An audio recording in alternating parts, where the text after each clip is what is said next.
অবশেষে সন্দীপ ঘোষকে সাসপেন্ড করলো রাজ্য স্বাস্থ্য দপ্তর। যেদিন সিবিআই গ্রেফতার করছে এবং তারপর যেদিন ৮ দিনের জন্য আদালত সিবিআই হেফাজতে পাঠাচ্ছে, ঠিক সেই দিনই স্বাস্থ্য দপ্তর সন্দীপ ঘোষকে একেবারে সাসপেন্ড করলো। যেই দাবিটা প্রথম থেকে তুলে আসছেন জুনিয়র ডাক্তাররা, যে সন্দীপ ঘোষের বিরুদ্ধে ভুরি ভুরি দুর্নীতির অভিযোগ রয়েছে, তার বিরুদ্ধে কেন ব্যবস্থা নেওয়া হবে না, কেন সাসপেন্ড করা হবে না। ঝিলম করঞ্জয় আমাদের প্রতিনিধি আরো বিস্তারিত বলবেন। ঝিলম, যে রাজ্য সরকার সন্দীপ ঘোষকে প্রাইজ পোস্টিং দিয়েছিল এবং তারপর গ্রেফতারির পর আর কি উপায় বা ছিল রাজ্যের কাছে সাসপেন্ড করা ছাড়া, কার্যত বাধ্য হলো রাজ্য স্বাস্থ্য দপ্তর সাসপেন্ড করতে? একদমই তোমার কথার সঙ্গে এই সহমত। বিশেষজ্ঞদের বক্তব্য যে বাধ্য হলো স্বাস্থ্য দপ্তর তাকে সাসপেন্ড করতে। তবে যেটা স্বাস্থ্য দপ্তর সূত্রে দাবি করা হচ্ছে, আজকে কিছুক্ষণ আগে তাকে সাসপেন্ড করার যে অর্ডার সেটা সই করা হয়েছে এবং সেই অর্ডার তাকে পাঠিয়ে দেওয়া হবে তার বাড়িতে বা যেখানে তার ঠিকানা আছে সেখানে। এবং এই সাসপেন্ড করা হয়েছে কি কারণে সেই বিষয়ে অবশ্য ব্যাখ্যা করা হয়নি স্বাস্থ্য দপ্তরের তরফে। এটুকু জানানো হয়েছে আজকে সন্ধ্যাবেলায় কিছুক্ষণ আগে যখন তোমার সঙ্গে আমি এই কথা বলছি তার মিনিট 15 আগে তার সাসপেন্ড করার যে নির্দেশ, সেই নির্দেশ সই করা হয়েছে স্বাস্থ্য দপ্তরের যে সর্বোচ্চ কর্তাদের পক্ষ থেকে। এবং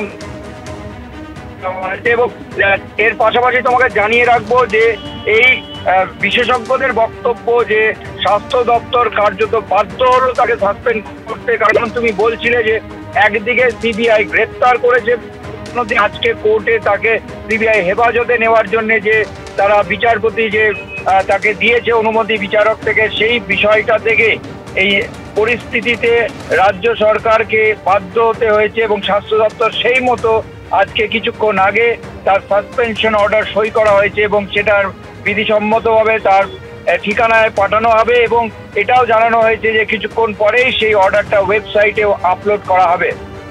বেশ, ঝিলম তুমি আমাদের সঙ্গে থাকো। আমি দর্শকদের আরেকবার বলবো, গতকাল যখন সন্দীপ ঘোষকে গ্রেফতার করা হচ্ছে, এই জুনিয়র ডাক্তাররা যারা লালবাজার অভিযান করেছিলেন তারা প্রশ্ন তুলছেন সিবিআই পর্যন্ত গ্রেফতার করে নিল, কিন্তু স্বাস্থ্য দপ্তর তারা সাসপেনশনের পথে কেন হাঁটছে না। এই মুহূর্তের খবর আরেকবার আপনাদের বলবো, স্বাস্থ্য দপ্তর সাসপেন্ড করেছে সন্দীপ ঘোষকে। আরও খবর পাওয়া যাচ্ছে যে রাজ্য মেডিকেল কাউন্সিল সেখান থেকেও বিতাড়িত করা হয়েছে সন্দীপ ঘোষকে।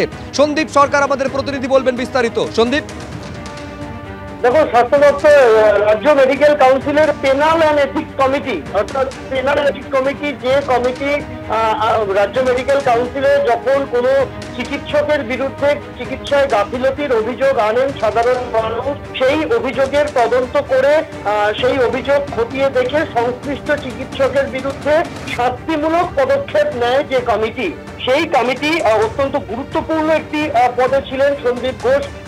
রাজ্য মেডিকেল কাউন্সিলের পেনাল অ্যান্ড এথিক্স কমিটি, সেই পেনাল অ্যান্ড এথিক্স কমিটি থেকে সরিয়ে দেওয়া হলো সন্দীপ ঘোষকে, সেরকমটাই আমরা রাজ্য মেডিকেল কাউন্সিল সূত্রে জানতে পারছি।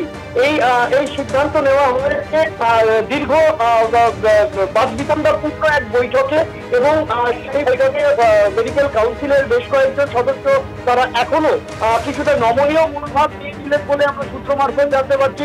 কিন্তু সম্মিলিত চাপের কাছে শেষমেশ বাধ্য হয়েছে রাজ্য medical council penal and ethics committee থেকে সন্দীপ ঘোষকে সরিয়ে দিতে। ধন্যবাদ সন্দীপ।